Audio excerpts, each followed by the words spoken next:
Hello there, and welcome to Byzantium and the Crusades. My name is Nick Holmes, and this is a podcast series that looks at the Crusades from the Byzantine angle. In previous episodes, we've heard about the Battle of Manzikert and how Byzantium lost its most important territory, Anatolia, to the Turks during the disastrous reign of the Dukai. But as Byzantium sank beneath a rising tide of enemies, a new emperor called Alexios Komnenos seized the throne in 1081. And Alexios must count as one of the most remarkable emperors in the entire history of Byzantium, and we'll now find out about what he did to try to save Byzantium. As before, I'll read extracts from my book called The Byzantine World War, which was published last year in 2019, and you might be interested to hear it's just now available in audiobook at Amazon. So do check it out. Now let's go. Hope you enjoy it.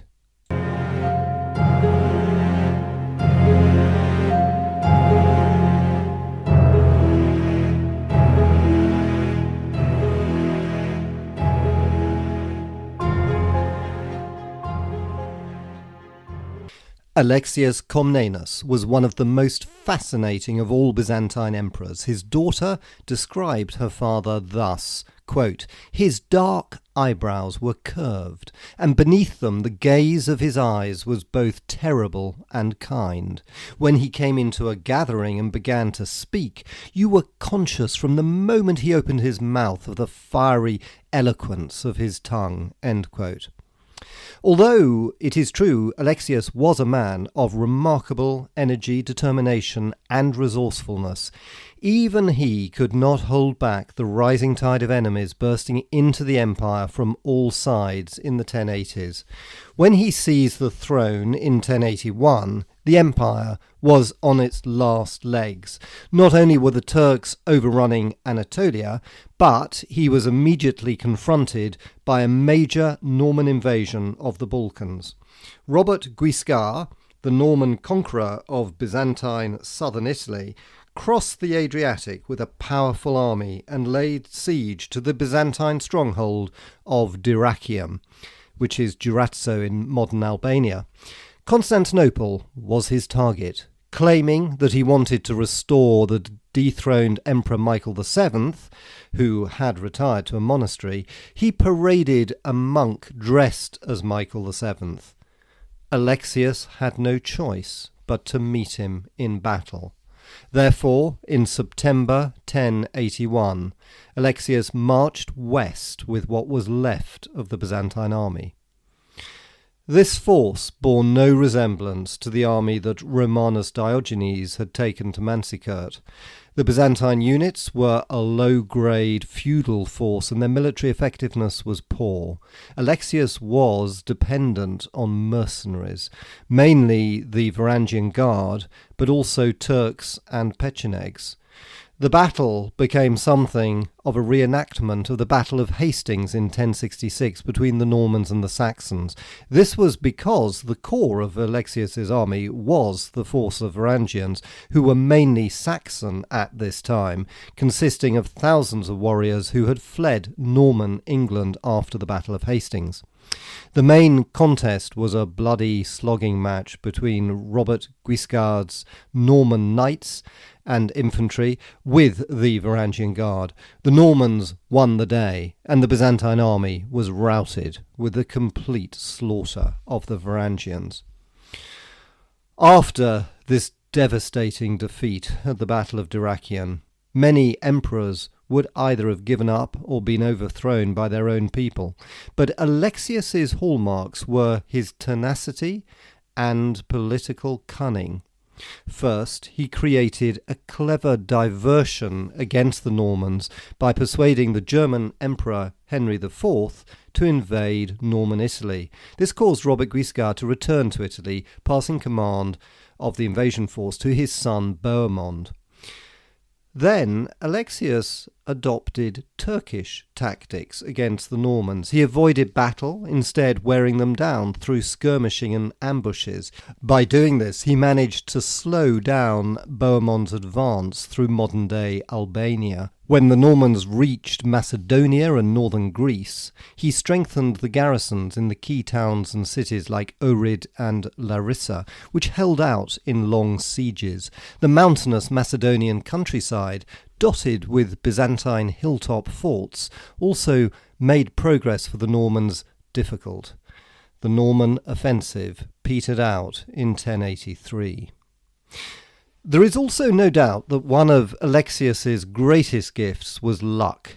In 1085, there was a fantastic example of this when the Norman leader, Robert Guiscard, died unexpectedly from fever just as he was preparing a renewed offensive. Back in southern Italy, there was civil war over his succession. The Norman forces withdrew from Albania. Dyrrhachion surrendered to the Byzantines. The Norman threat was over, at least for the time being. However, Alexius's problems were far from over. The Pechenegs had become as big a problem in the Balkans in the mid-1080s as they had been in the 1040s. Those that had settled south of the Danube within Byzantine territory revolted, and they were joined by new tribes coming from the north. In 1087, Alexius was defeated in a pitched battle, and by 1090 the Pechenegs had advanced to the walls of Constantinople itself.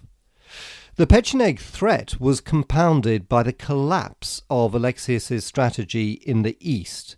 It is certainly true that in the 1080s, while Alexius fought in the west, all was quiet on the eastern front. Not only was there relative stability with the Turkmen in western Anatolia, but Suleiman, the Seljuk emir in control of Anatolia, also supplied Alexius with large numbers of Turkmen mercenaries. Indeed, Alexius relied on these in his war against the Normans, especially using a force of 7,000 Turkmen to relieve the Norman siege of Larissa in 1083. However, Alexius had to pay a high price for Turkish support. He allowed Suleiman to occupy both Nicaea and Antioch, the two most important cities in the empire after Constantinople.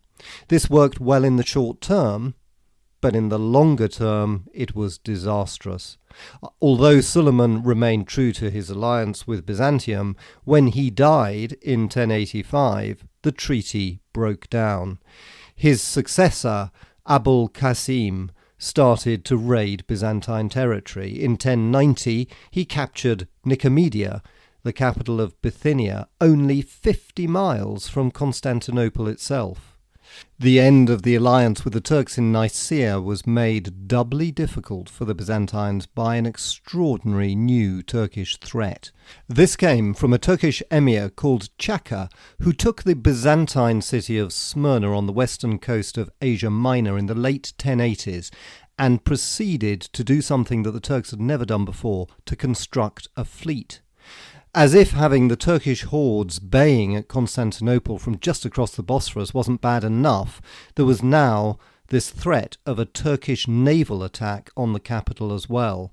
Indeed, Chaka negotiated with the Pechenegs in 1090 for a combined attack on the imperial city. It looked as if the empire had no hope of survival.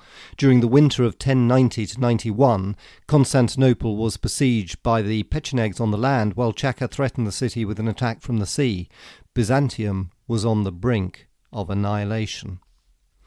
But it was saved when a new set of Asiatic steppe nomads called the Cumans appeared from north of the Danube. At first it seemed that they might join with the Pechenegs against the Byzantines, but Alexius managed to make contact with them, and with lavish gifts, payments of gold, and apparently an extraordinarily extravagant banquet, he persuaded them to join forces with him against the Pechenegs.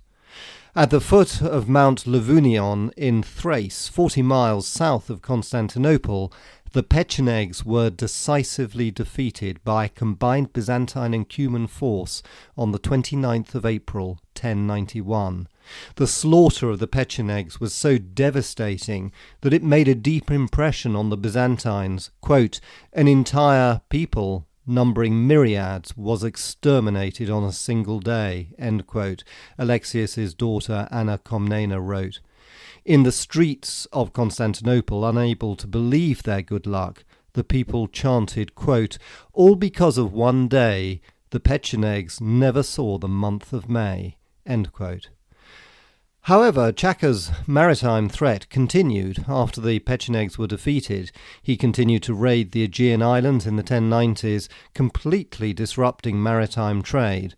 Records from monasteries in the Aegean islands describe the flight of the monks in the face of the Turkish raiders, who were systematically occupying one island after another. On the other side of the Bosphorus from Constantinople, the position was also desperate. Although Alexios recovered Nicomedia from Abul Qasim in 1091, and that was with the help of 500 knights from Robert of Flanders, it was the last Byzantine bastion against the Turks in Asia Minor. In 1094, it looked as if it might not hold out much longer when an ambitious young emir, Kilij Arslan, seized control of Nicaea from Abul Qasim. He also married a daughter of Chaka's, meaning that Byzantium now faced a concerted Turkish attack from both land and sea. The extent of Byzantine collapse in the east is illustrated by the accounts of the Crusaders. When they arrived in Nicomedia in 1097, in the First Crusade, they found Byzantine soldiers clinging on to their last toehold in Anatolia, surrounded by a blood-spattered battlefield. As they recorded, quote, "Oh, how many severed heads and bones of the dead lying on the plains did we then find beyond Nicomedia near that sea," the sea being the Bosphorus beside Constantinople, end quote.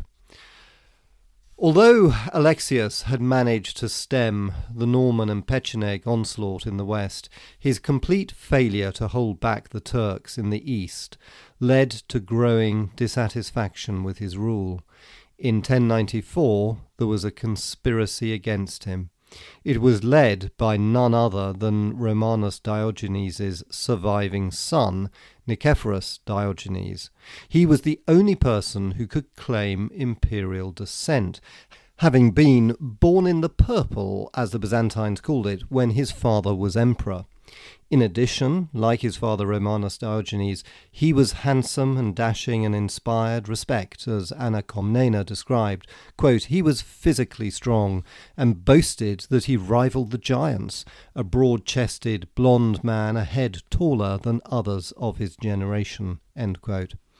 Supported by many of the nobility, Nicephorus plotted to kill Alexios. In 1094, when on campaign with the emperor in the Balkans, he entered the imperial tent with a sword concealed. The emperor and empress were soundly asleep, lying side by side, but there was also a young girl beside them fanning away mosquitoes from the imperial couple. Nicephorus couldn't bring himself to kill the young girl and withdrew. He failed again on another occasion, this time on a hunting party with the emperor when he was spotted concealing a sword as he went to bathe. By then it was too late. Nicephorus was arrested, and under torture he confessed to the plot.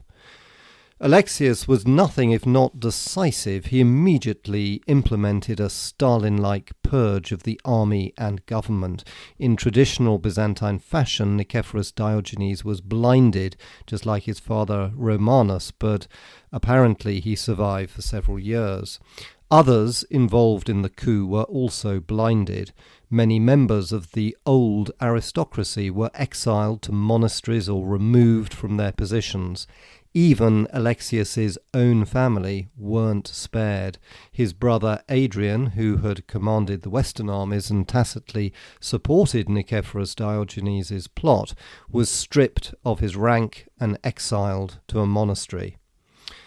But Alexios knew that with the Turks just across the Bosphorus and the Emir Chaka still building up his fleet in the Aegean, Byzantium's survival could be numbered in years, if not months.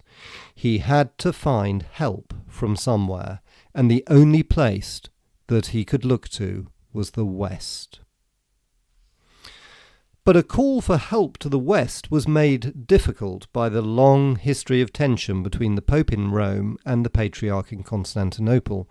The roots of this go back to the earliest days of Christianity, when Peter was regarded by Christians as the first bishop of Rome, with primacy over all other Christian churches based on Jesus' description of Peter as, quote, the rock of my church, end quote. However, Rome's primacy was contested when the Emperor Constantine moved the Roman capital to Constantinople in 330 AD, and especially when the Emperor Justinian in the 6th century instituted something called Caesaropapism, which meant that the emperor in Constantinople had the authority to appoint all bishops, and this was at a time when Rome had been reconquered by the Byzantines. With Byzantine loss of control of Rome in later centuries, autonomous bishops of Rome re-established their primacy over the churches in Western Europe and started to call themselves popes. There followed centuries of dispute between Rome and Constantinople, ultimately resulting in the Schism of 1054, which was a formal division between the Eastern and Western churches. The division was purportedly a dispute over doctrine, but in reality it was a power struggle for leadership of the Christian faith. However, the schism became less acrimonious when both Rome and Constantinople found a common enemy in the Norman adventurers in southern Italy, who threatened both papal and Byzantine power. Indeed, in 1074, Michael VII Ducas's government had proposed an alliance to Pope Gregory VII against the Normans. This marked the first cooperation between the Eastern and Western churches since the schism. Sympathy for Byzantium was also growing due to the increasingly difficult passage experienced by pilgrims to Jerusalem. The Turkish control of Anatolia made travel difficult, and the fall of Jerusalem to the Seljuks in 1074 was seen as an unwelcome sign of their growing power. One particular pilgrim became an influential supporter of Byzantium in Western Europe. This was Count Robert of Flanders, who travelled to Jerusalem on pilgrimage in 1089 and witnessed at first hand the collapse of Byzantine rule in Anatolia. Indeed, Alexios cultivated him as an ally, asking him for military assistance. In response, Count Robert sent 500 knights to Alexios, who were vital in helping the Byzantines recover Nicomedia from the Turks in 1091. Robert also helped spread the word of Byzantine collapse throughout Western Europe. Another device used by Alexios very cleverly to solicit support for Byzantium in the West was to exploit the growing obsession in the West with holy relics. Byzantium was fortunate enough to have more than its fair share of these relics. The most important of them was the Holy Cross, which was said to have been brought to Constantinople in the 4th century by the Emperor Constantine. It seems that Alexios started to distribute pieces of this purported relic, together with other items like the clothing Christ wore, the baskets from the feeding of the 5,000, and any number of bones and relics belonging to the apostles, to the rich and powerful in the West, including powerful monarchs like Henry IV of Germany, who was, of course, an opponent of the Sicilian Normans, and above all to the Pope, who in his turn bestowed them on churches and monasteries as a sign of his own power. In this way, Alexios very cleverly curried favour with the West. But initially, in spite of this, his appeals to Pope Gregory VII for military assistance met with little success. This was partly because Gregory VII was overwhelmed with problems in the Western Church itself. However, by the early 1090s, his successor, Pope Urban II, had stabilised the church and was more willing to look at new causes that could extend papal power. Any chance to gain greater authority over Constantinople was particularly interesting to him. Even so, at first nothing came of Alexius's appeals, but by 1095 Alexius was truly desperate. He sent envoys to Pope Urban II, literally begging for help. A delegation arrived in Piacenza in Italy in March 1095, when Urban was presiding over a church council. They delivered an impassioned plea.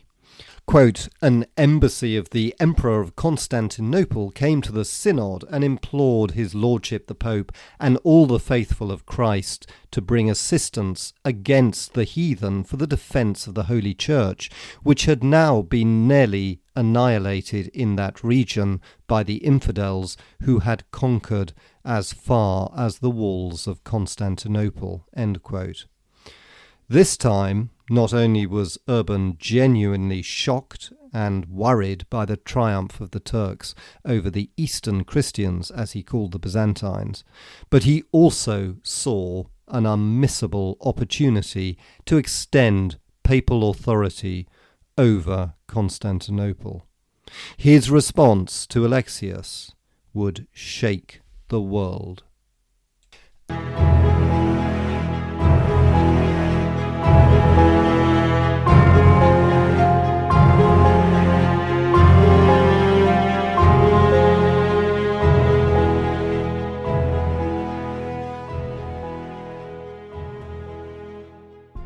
And that ends this episode. Hope you enjoyed it. If you did, I'd be hugely grateful if you left a review on Apple Podcasts or anywhere.